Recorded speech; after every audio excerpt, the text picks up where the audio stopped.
everyone, and welcome to a brand new episode of the Save Johor, Save Malaysia podcast. I have here with me today Anas Matcham from MUDA Segambut. My name is Sheryl, and I will let Anas introduce himself. Thank you, Sheryl. Hi guys. So my name is Anas Matcham. As what Sheryl rightfully introduced myself, as the Ketua Parlimen in Segambut, and as well as the head of policy at Wilayah. So today we will be talking about policy-based politics, and it's very apt that I have you as the Ketua Policy for Wilayah. So maybe you could just explain in a nutshell what is policy-based politics. Sure. I think before trying to explain what politics is, we have to go back to the fundamental of what MUDA is trying to champion. And as what we all know, MUDA is politik khidmat, politik nilai, dan politik dasar. So when we talk about politik dasar, we need to understand first what is policy. So when we talk about policy or dasar, it is basically setting somewhat of a framework whereby to allow structure to happen and the governance of that particular institution or an action of the people will follow that certain rule of law, so to say, or code of conduct. So that is what policy is actually, and it consists of a framework. So if we talk about a framework of what policy entails, it's basically addressing a problem. What we want is, this is the problem, and what is the solution to address the problem? Simple as that. In the governance of the country, a state or a constituency. So coming back to this policy, if you want to know what exactly policy is, let's take, for example, a layman example. Let's talk about traffic congestion. So now, traffic congestion is the problem. People are complaining. So what must you do if you want to address it at a policy level? You go down to the ground, speak to the stakeholders. So when you do a survey as a means of getting input or data or feedback, so it can be qualitative, it can be quantitative. So while meeting the stakeholders is ultimate, that's what you want to do, utmost. You want to hear what are their grouses, what are their complaints, so we understand, because these are the people are in pain or having the problem, facing the problem. So once you get that info, that's where you can now extrapolate data and understand how to use this data to solve the problem. And you come up with recommendations. And it doesn't end there. So after coming with recommendations, it must be implemented now. That is where most institutions or even government fail to do so. Right. So that was a really long explanation. I know. But I want to go back to the beginning where you mentioned that MUDA champions politik khidmat, politik nilai, and politik dasar. So, how important would you say policy is in the framework of the governance of a country? Oh wow, I mean, definitely. You see, if I want to peel the layers backwards, or we go back to the underlying.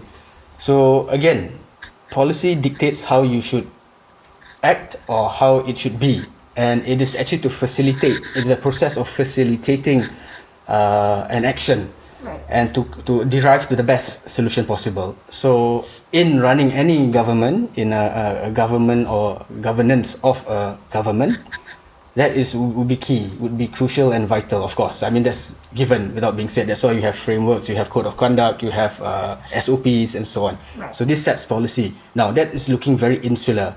If we take it further out, there's something called geopolitics. So now we're looking country against country, G to G, how it affects our stance. And as you know, what has happened today, Russia and Ukraine, these are the things that, we need to understand that policy affects. Right. So, I'm going to take it a little bit further. So how does policy-based politics play into something like, for example, PRN Johor, where, for example, the state's issues might not be similar to federal issues? So how does MUDA plan to sort of champion that? Yeah, good one.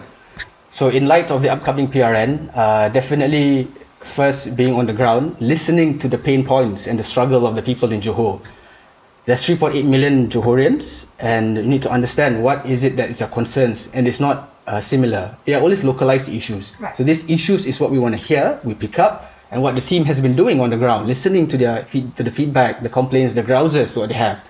And now what we can do in our ability, not being the actual ruling government, as an opposition, a coalition of an opposition or an alliance, and what best we can champion for them. So part of it in PRN Johor is understanding this problems or pain points, what people have, and how best we can address it moving forward. Right. As we all know, our candidates have been doing something called MUDA Mendengar.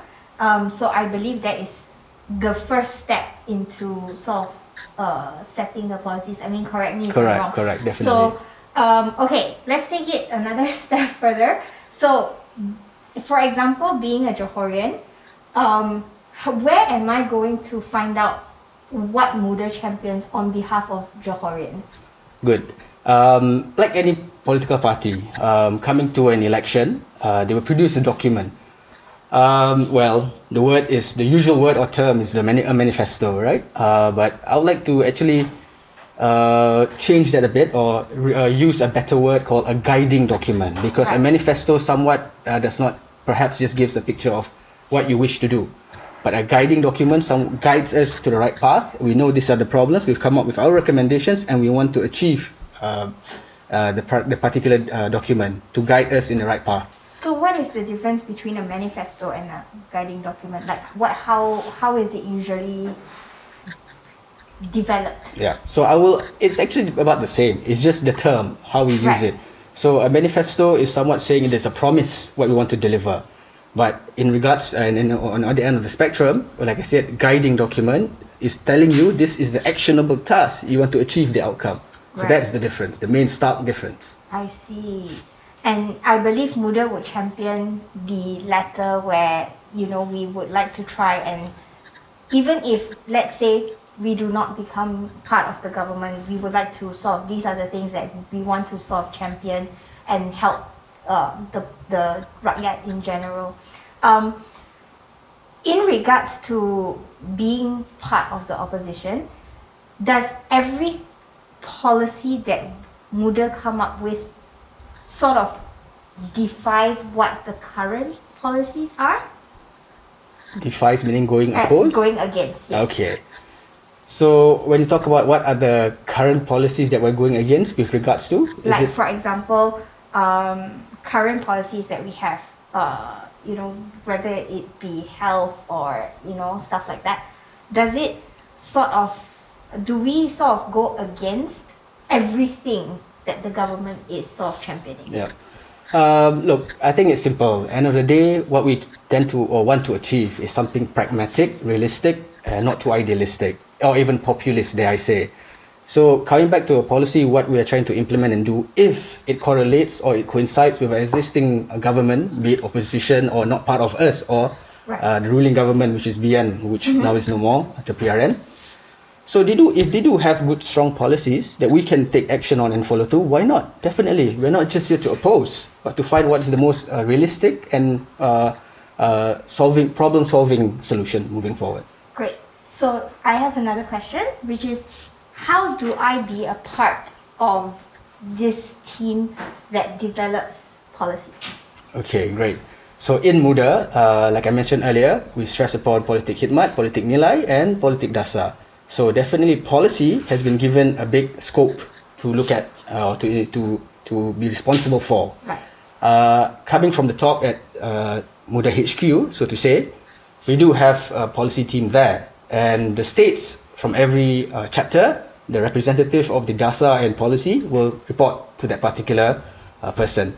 And similarly, this trickles down all the way to parliaments. So in my example, so I'm spearheading the policy at Wilayah, and also I'm the Ketua Parlimen Segambut. So I make sure that this flow of communication must go bottoms up and up down, because what happens in Parliament, HQ may not know, and likewise what happens at the top, national, some parliaments may overlook. So we want to have this streamline of communications, especially being policy driven. It must happen this way. So we're working on this vehicle or medium platform to allow this to happen, and that is what MUDA is doing and what makes MUDA different. So, thank you very much, Anas. If you have any questions with regards to policy-based politics, sorry to interject. Sure. I just have one more. Sorry guys, just Sure. one more. So I think what's important that we must understand in any policy that we want to implement and do, it comes back to who? Who are the stakeholders? It is people. Let's peel it back, right? We put aside, I'm the stakeholder for this particular constituency or parliament. So I look myself as the warga penduduk segambut example. We should not. We should peel the layers back and understand that actually if we are just all human, we understand that we have moral values, we have ethics and so on, that policies become easier. Right. Because policies are external. What we want is for us as men, human, we have these internal values. We must just now manifest it, actualize it. Right. So it makes policy much easier. Now we put on more policies, more framework, more code of conduct on top of what we are. Yeah. We are not machine. Yeah. Right? So understanding this concept, that makes it so much easier for policy. Right. So I think one of the biggest things that I've learned today, specifically through you, is that policy is not just paperwork, which is something that I had in mind. It's a lot of paperwork, right? But it's actually bringing back, putting things in order, so to speak, with regards to how people conduct themselves and how we run our nation and stuff like that. So thank you so much, Anas, for helping us understand the crux of what policy-based politics is. And of course, if you would like to get in touch with Anas, you can do so. I will put his details below in the description. And you can reach out to him to ask anything about policy-based politics, as well as to join the policy team in whichever constituency or parliament that you are in. So thank you very much, Anas, welcome, and Sheryl. thank you very much for tuning in. Thank you. Thank you, See guys. you next time. Bye-bye. Bye.